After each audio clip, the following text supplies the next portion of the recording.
Hi, my name is James Buckholz. I'm a faculty in the Department of Mechanical Engineering, and I'd like to spend some time talking with you about the discipline of mechanical engineering and our program here. What is a mechanical engineer? Well, a good place to go for an answer to that question is the American Society of Mechanical Engineers, which is the professional society that regulates mechanical engineering in the United States. And this is what they have to say. Mechanical engineers create and develop mechanical systems for all of humankind. Concerned with the principles of force, energy, and motion, mechanical engineers use their knowledge of design, manufacture, and operational processes to advance the world around us, enhancing safety, economic vitality, and enjoyment throughout the world. Not only do mechanical engineers help design everything from athletic equipment, medical devices, and personal computers to air conditioners, automobile engines, and electric power plants, they also design the machines that produce these innovations. Virtually every aspect of life is touched by mechanical engineering. Where do they work? Here are just a few examples of industries that employ mechanical engineers. They're involved in the design of construction equipment as well as agricultural equipment, the renewable and non-renewable energy industries, naval and ocean engineering, manufacturing, food processing, heating, ventilation, and air conditioning of buildings, aviation, and the automotive industry as examples. Speaking of the automotive industry, Dr. Crable is going to show us an experiment that resembles a car suspension that students work with in the Ralph and Barbara Stevens Experimental Engineering Lab. Hello everyone, this is the car suspension lab. Here's the wheel, here's the lower control arm, here's the shock, and here's a representation of the car body. As we all know, riding in a car, you want a nice smooth ride. This experiment allows students to probe the effects of spring rates and dampening coefficients on their ride quality. This spins around, which has bumps. It moves the lower control arm. That force is transmitted up to the car body where you would be sitting.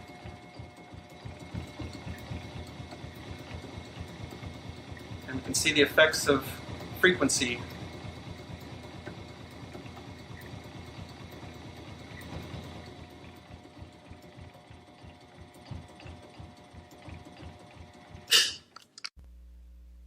Mechanical engineering courses at the University of Iowa are mostly divided into three major topics. Thermal fluids courses include fluid flow, heat transfer, chemical reactions, and combustion. So aerodynamics and engines have a lot to do with thermal fluids as examples. In mechanical systems courses, students work with power transmission, material behavior and properties, different types of materials including living tissue, reliability, and manufacturing.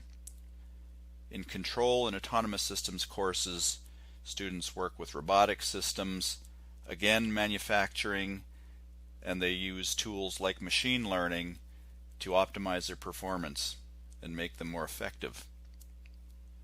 Speaking of manufacturing, Martel Bell is going to show us some of the equipment that students work with in the Engineering Manufacturing Lab and the Advanced Manufacturing Lab. Alright, hi guys, as he just said, my name is Martel Bell. I'm going to introduce to you guys our laser cutter here. It's a 500 watt IPG laser, and you guys will have the opportunity to use this thing directly hands-on, generating your own tool paths and cutting out whatever you need. If we look inside, we have a sample that's previously been cut. This is high carbon steel. It's about 1/8 of an inch thick. And you guys can cut not only high carbon steel, but various other hard metals such as aluminum and other blends. And so if we close this, we can head over to the other side of our lab where we have our new Tormach 770 machine. And this is a larger version of a smaller machine that we have. We teach students how to generate computer-aided manufacturing, or CAM files, that allows you to design and produce any part that you need for your purposes. All right, on this table here, we have our ultrasonic spot welder. The main difference between ultrasonic welding and traditional welding, such as MIG or TIG, is that it uses significantly less heat. So it actually doesn't melt the two materials that you're joining together. It heats them up just enough so that they're able to form a molecular bond between the two, but they don't actually melt into each other. Another advantage is that you can also join two dissimilar metals, such as this sample here, where we joined copper and aluminum.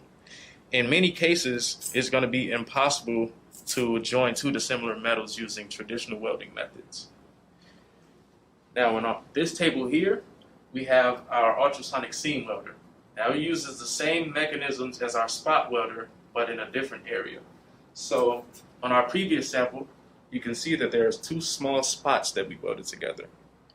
But on our seam welder, you're able to weld two long strips together, such as this larger sample here, where we join two pieces of aluminum together. Now, just like our spot welder, these two are held together by molecular bonds rather than melting.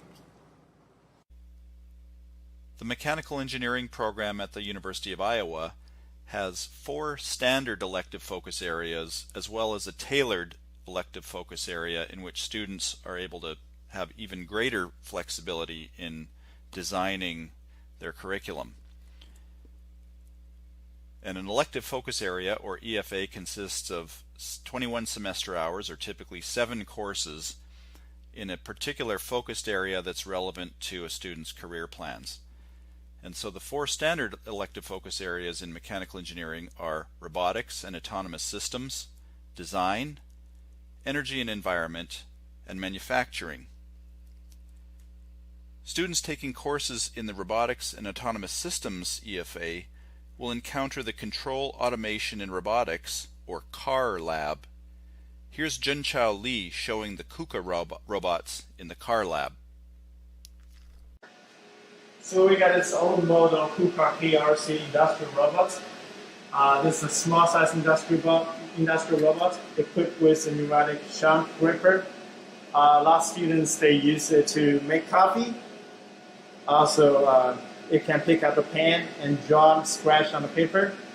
Also, it can use it to reorganize these metal blocks to stack them together. This is a new generation KUKA robots. One robot consists of 2 parts. So we have a 7 joints KUKA EVA robots right here, and also this is a KMP, so-called KUKA mobile platform. This platform has 4 omni wheels. It can move in all directions of that surface. And also it's equipped with 2 input sensors. During its motion, it can detect environments and also detect objects. Automatically stop to protect the communities. So, we can move it forward. And we can have to rotate with this platform. You can see the gripper. You can move the gripper if you want. We have few student projects ongoing for this one. We plan to conduct reinforcement learning and machine learning. And also, as well as we might mount a camera on the arm to do digital image processing for this robot. If you're interested, please join us. The Mechanical Engineering program is also home to the Undergraduate Certificate in Naval Science and Technology. If you think you might be interested in working for the Navy in a civilian role or as an officer, or if you have an interest in fluid mechanics, robotics, and autonomous systems, you'll want to consider this certificate. Students have an opportunity to work on projects of relevance to the Navy with mentors from industry and Navy labs, and they complete their projects using powerful instrumentation and simulation tools in the Fluids Workshop.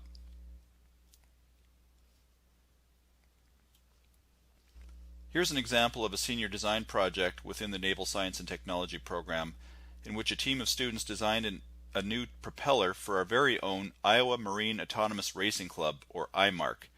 The design team conducted high-fidelity simulations to optimize the design of the propeller, and then built and tested the propeller in our educational towing tank.